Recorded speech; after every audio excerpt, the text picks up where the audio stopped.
Hello दोस्तों, मेरा नाम है अखिलेश मदेशिया और आप सभी का बहुत बहुत स्वागत है मेरे इस यूट्यूब चैनल पे। आज जिस टॉपिक के बारे में बात करने वाले हैं वो है एक स्पिरिचुअलिटी के बारे में। और छोटे से स्टोरी से हम लोग इस वीडियो की शुरुआत करते हैं। इसमें हम लोगों ने सुना होगा, सबने सुना है कि वक्त वक्त मतलब समय समय बहुत ही बलवान होता है।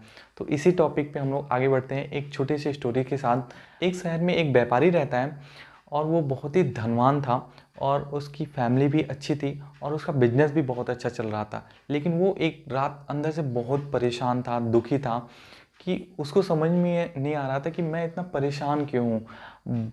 और उसको रात में नींद नहीं आ रही थी, तो उसने सोचा कि चलो अपनी कार से कहीं घूमने चलते हैं। तो अपनी कार उठाई उसने और चला गया घूमने के लिए। तो जैसे वो आगे बढ़ा, कहीं बीच में एक मंदिर मिला उसको। तो उस मंदिर के बाहर उसने सोचा कि चलो इस मंदिर में कुछ दर्शन कर लेते हैं और कुछ समय बिता के आते हैं। तो उस मंदिर में गया वो, तो देखा एक पास में ही एक पर्सन बैठ के काफ़ी रो रहा था और परेशान था। तो उस सेठ को रहा नहीं गया और उस सेठ ने उस पर्सन को जाके पूछा कि भाई साहब, आपको क्या हुआ है, आप इतने परेशान क्यों हो और आप अकेले इतनी रात में यहाँ पे क्या कर रहे हो। तो वो पर्सन बोला कि कल मेरी बीवी का ऑपरेशन है और मेरे पास एक भी पैसे नहीं है कि उसका इलाज करा सकूं या उसके ऑपरेशन में मैं हेल्प कर सकूं। इसलिए मैं परेशान हूं और इसलिए यहाँ पे मंदिर में मैं आया हूं। तो उस सेठ ने कहा कि ठीक है, तुम मुझसे कुछ पैसे ले लो और अपनी बीवी का इलाज करा लेना और ऑपरेशन करा लेना। और जाते जाते उस सेठ ने उस पर्सन को अपना कार्ड दिया और कहा कि कल अगर ज़रूरत होगी आपको और भी पैसे की तो आप मुझसे बेहिचक ले लीजिएगा। तो उस पर्सन ने उस सेठ को मुस्कुराते हुए उस कार्ड को वापस किया और कहा कि मुझे जब उसका पता मालूम है तो मैं आपका पता लेकर क्या करूँगा। तो वो सेठ बहुत हैरान था कि उसका पता, वो कौन है। तो उस पर्सन ने कहा कि आपको जिसने 2:30 बजे रात में जगा के मेरे पास लाया और मेरी मदद की, मुझे तो उसका पता मालूम है ना। तो सेठ ने सोचा, अच्छा मैं इसलिए इतना परेशान था अंदर से कि, और जब मैंने इसकी हेल्प की तो मुझे अंदर से एक सुकून मिला और मतलब कि इतनी शांति मिली कि मैं फील कर सकता हूँ अब मैं जाके घर पे सो सकता हूँ। तो ये सब जो सिचुएशन बनाई थी भगवान ने, किसने बनाई थी? भगवान ने ही बनाई थी। क्यों? क्योंकि उस पर्सन को उसको मदद करने के लिए।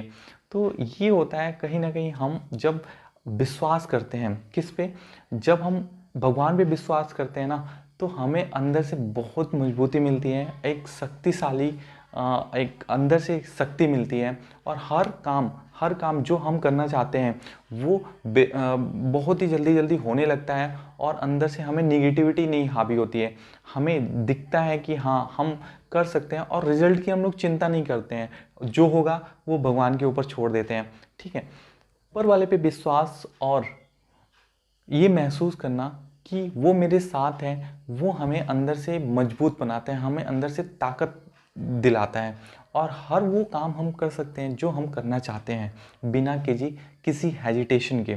ठीक है, तो अगर हम लोग कहीं कभी बाहर जाते हैं किसी काम के लिए, तो अपने फैमिली वालों को, अपने पापा को, मम्मी को बता के जाते हैं कि हाँ हम जा रहे हैं यहाँ पे, ये काम है।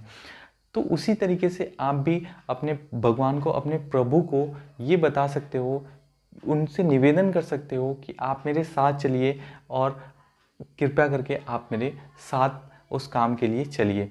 तो कहीं ना कहीं ये हमको मजबूती प्रदान करेगा, हमको अंदर से एक ताकत मिलेगी।